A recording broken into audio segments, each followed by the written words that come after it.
안녕하십니까. 권재원의 교육톡톡입니다. 자, 오늘은 어떤 소식을 가지고 이야기를 나눠드릴까요? 죄송합니다. 이야기를 하기 전에 먼저 구독과 좋아요와 공유 많이 부탁드립니다. 그리고 혹시 이 영상을 보고 계시는 선생님들이라면 실천교육 교사 모임에 많이 가입해 주시고, 선생님이 아니시라면 실천교육 교사 모임 후원을 부탁드립니다. 네. 자, 그러면 이번 달에는 또 뭘 얘기할까요? 역시 사실 이거 제가 얘기를 할까 말까 굉장히 고민을 했습니다. 왜냐하면 굉장히 요란하게 광고를 한 것에 비해 가지고 실시간 시청자가 50명도 안 됐던 그런 행사가 있었습니다. 실시간 시청자가 50명도 안 됐고, 나중에 영상 다시 보기 하신 분들도 다 해봐야 뭐 한 300명? 저 같은 이 듣보잡 교사의 개인 방송만큼도 조회수가 안 나왔던 거라, 이걸 굳이 제가 또 언급을 해가지고 이런 또 키워주는 게 아니냐, 이런 걱정이 되긴 했습니다만은, 그래도 워낙 그 이슈가 굉장히 쇼킹한 거라서 말씀드리지 않을 수 없겠습니다. 네, 그렇습니다. 1989년에서 90년 사이에 1000명이 넘는 선생님들이 전교조 결성과 관련해 가지고 해직이 됐습니다. 교육대학살이라고 불렀던, 그때부터 이 해직된 선생님들을 다시 원직 복귀시키라는 요구를 늘 이른바 민주진보 진영 쪽에서 해왔죠. 그래서 항상 수구보수는 선생을 자르고, 민주진보는 선생님들, 잘린 선생님들을 다시 붙이고, 이런 식의 구도가 있었다고 믿어왔는데, 이번 정부 들어서 교사 퇴출이라는 말이 아주 거론되기 시작했습니다. 사실 아주 낯선 것은 아닙니다. 교사 퇴출이라는 말은 노무현 대통령 계실 때도 이미 그 당시 참여정부에서도 자주 등장했던 말이니까요. 이른바 부적격 교원 퇴출, 이런 얘기가 되겠죠. 그래가지고 이 와중에 굉장히 무섭습니다. 이 지난 4년간의 그 교육개혁이라고 한 게 수능 정시 확대한 거, 그리고 그 다음에 이제 교원 퇴출인가요? 이제는 퇴출을 걱정해야 되는 그런 신세가 된 것 같습니다. 너희가 전문직은 무슨 전문직이야? 퇴출이나 걱정해. 이런 얘기를 하는 것 같기도 하고요. 근데 사실 그렇습니다. 20년 전 같으면은 이런 말이 나올 법도 하죠. 실제로 당시 학교 현장에 아니 저런 사람이 어떻게 선생이야, 이렇게 얘기할 만한 분들이 없던 게 아니었으니까요. 제가 그 당시 이제 지금보다 훨씬 젊었잖아요. 30대 초반 그럴 때 정말 차마 뭐라고 말 못할 그런 것들 많았습니다. 그래서 때때로는 설득도 하고, 설득이 안 되는 경우에는 가가지고 몸으로 부딪히고, 때때로는 굉장히 거친 말까지 해가면서 싸우고, 그래서 그거를 또 그쪽 분들은 교단 갈등 이렇게 또 말씀들을 하고 그랬죠. 근데 그게 솔직히 갈등입니까? 잘못된 일 하는 걸 바로 잡는 거였죠. 그럴 때 이제 문득 드는 생각이, 저런 사람들 어떻게 좀 쫓아낼 수 없나, 이런 생각을 했을 수도 있습니다. 그럴 때 이제 부적격 교원 퇴출이라는 말이 나올 수가 있겠죠. 문제는 그게 20년 전이라는 겁니다. 20년이라고 하면은 보통 한 사람이 그 직업에서 그 커리어를 거의 다 보낼 만큼의 시간입니다. 생각해 보십시오.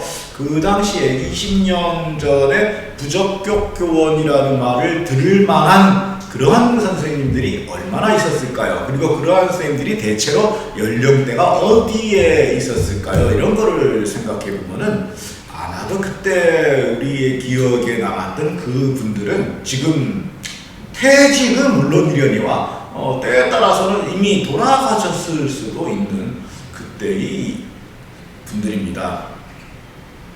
그러면은 그 당시에 젊었던 교사들 중에는 부적격 교원이 없단 말이냐, 나이 먹으면서 그대로 곱게 늙었단 말이냐, 이렇게 반문할 수도 있겠습니다. 물론 그렇지 않을 수도 있죠. 하지만은 그 20년 동안에 이 나라의 시스템이라고 하는 게 그냥 가만히 놀고 있었던 것 역시 아닙니다. 생각해 보십시오. 교사 천박통이라고 하는 거는요, 이거 옛날 얘기입니다. 요즘에는 이미 그 교사 한 사람이 뭔가 잘못된 행동을 했을 때 단숨에 목이 달아나게 만드는 장치는 굉장히 많이 있습니다. 가령 옛날처럼 옛날 그 제가 뭐 10대 학교 다닐 때처럼 막 선생님이 화가 나가지고 그냥 몽둥이랑 주먹과 발길질로 아이를 팬다? 그러면 당장 아동학대로 신고가 들어가죠. 아동학대로 신고가 들어가면 그 정도는 폭행이기 때문에 벌금형 정도로 끝나지 않을 겁니다. 벌금형 정도로 끝나지 않고 좀 이제 무거운 그 선고가 내려지면은 즉시 선고 즉시 직을 상실하면 물론이려니와 학원 같은 데서도 취업을 할 수가 없습니다. 그러니까 아동과 청소년을 직접 만나게 되는 어떤 직종에서도 종사할 수 없게 됩니다. 강력한 퇴출 아닙니까? 그래서 이 폭력교사 설 자리 없습니다. 자, 그 다음에 촌지. 네, 그 몇십 년 전에 정말 촌지 얘기 많았죠. 그 요즘 그 나라에서 꽤 책임 있는 자리에 계시는 분들이 옛날 그 선생들 뭐 이런 식으로 이야기할 때 자주 등장하는 게 촌지일 겁니다. 그래서 이 촌지 받은 학부모 아이에겐 잘해주고 가난한 집 애들은 막 차별하고 그랬다 뭐 이런 얘기들을 막 하는데요. 자, 여기서 한 가지 촌극이 있습니다. 바로 김영란법입니다. 김영란법이 처음 이게 실시가 됐을 때 갑자기 고위공직자도 아닌데 거기 끼어들어가지고 왜 우리가 대상이야 했던 대표적인 두 직종이 있습니다. 하나가 기자고요. 또 하나가 교사죠. 그런데 이 두 직종이 아니 이런 것까지 신경 쓰란 말이야 라고 얘기하는 내용이 달랐습니다. 기자분들은요, 아니 그러니까 그 밥 한 끼 얻어먹는 것도 이제 안 되는 거야 이런 식의 이야기를 한 거죠. 그 밥 한 끼의 기준이 3만 원이었습니다. 이게 3만 원, 3만 원도 못 얻어먹냐 뭐 이런 얘기였죠. 선생님들은 뭐 갖고 얘기했을까요? 선생님들은 카네이션을 생화로 받으면 안 된다, 종이로 만든 거는 된다, 뭐 캔커피가 된다 안 된다, 빼빼로 받는 게 된다 안 된다 이런 이야기를 주고받았습니다. 이 부끄러운 얘기입니까? 이 남산사람 어디 가서 얘기도 못하는데 김영란법이 만들어질 당시에 이미 그 학교 현장에는 촌지라든지 뭐 이런 거는커녕 캔커피, 카네이션 생화, 조화 이런 게 이야기될 정도 수준이었다는 얘기입니다. 그렇다면은 옛날처럼 돈 봉투를 받는다? 이건 뭐 상상도 할 수 없는 일이죠. 만약에 받으면 어떻게 될까요? 네, 당연히 뇌물수수로 형사 고발될 거고요. 징계에 들어갈 겁니다. 이건 뭐 원 스트라이크 아웃입니다. 그 다음에 또 하나 이제 예를 들 수 있는 게 성비위죠. 성비위. 이것도 예전과 비교하면 말할 수도 없이 굉장히 엄해졌습니다. 그래서 아마 성비위로 일단 한번 얽혀 들어가면은 그분은 교단에 다시 서기 어려울 정도로 철저하게 아마 밀려나갈 겁니다. 이것 때문에 오히려 부작용도 있을 정도였으니까요. 자, 그 다음에 또 뭐가 있을까요? 네, 성적 관련 비리죠. 성적 관련 비리. 자, 이 성적 관련 비리는 이거는 그냥 원 스트라이크 아웃입니다. 이거는 바로 중징계에서 해임으로 넘어가는 그런 걸로 되어 있습니다. 자, 그러니까 자 계산해 봅시다. 촌지 즉시 징계 아웃, 성비위 즉시 징계 아웃. 그 다음에 또 뭐가 있어요? 성적평가 관련 비위, 이것도 원 스트라이크 아웃. 폭력, 이거는 아웃일 뿐 아니라 학원에서도 못해. 자, 이 정도면 이미 아주 철저하게 퇴출 시스템이 갖춰져 있지 않겠습니까? 자, 그러면 이러한 것들을 하지 않은 선생님들 중에 부적격 교원을 찾는다? 대체 뭐가 부적격이라는 겁니까? 자, 분명히 이런 바로 이런 얘기일 겁니다. 자기 교과에 대한 전문성이 너무 부족해가지고 애들 제대로 못 가르친다. 자, 이것도요, 20년 전 이야기입니다. 자, 20년 전에는 정말로 베이비붐 시대 때 학생들은 폭발적으로 늘어나고 교사는 턱없이 부족했던 시대가 있습니다. 그래서 전공을 제대로 한 선생님들 중에서 해당 교과 선생님들을 충원한다라는 것 자체가 굉장히 사치였던 시절이 있죠. 그래서 조금은 출처가 불명확한 그런 선생님들이 계셨고, 그분들 중에 교과 전문성이 좀 떨어지는 분들, 그래서 교과서도 겨우 따라가는 그런 분들이 계셨던 것도 사실입니다. 그런데 한 가지 우리가 여기서 주의해야 될 건 뭐냐면요, 그나마 그분들이 그 당시 구할 수 있었던 최선의 선생님들이었다는 겁니다. 그러니까 그 당시 우리나라 사회 수준과 지금의 수준이 다른 거죠. 게다가 그때는 실제로 교과 전문성을 충분히 가지고 있는 그런 선생님들을 학교로 모셔올 만큼 학교가 별 유인이 없었습니다. 그게 또 그때와 지금이 다른 거죠. 그러니까 학교보다 더 나은 직장이 굉장히 많았던 시절입니다. 그런데 전문성을 갖춘 선생님들을 학교로 오게 하려면 학교가 그냥 뭔가 다른 유인을 가지고 있어야지 억지로 갖다 배치할 수는 없지 않습니까? 그래서 이 분들을 전문성이 떨어진다는 이유로 만약에 퇴출했다 그러면 이 그나마도 다시 채워 넣을 방법이 별로 없었을 그런 시대가 있었던 것입니다.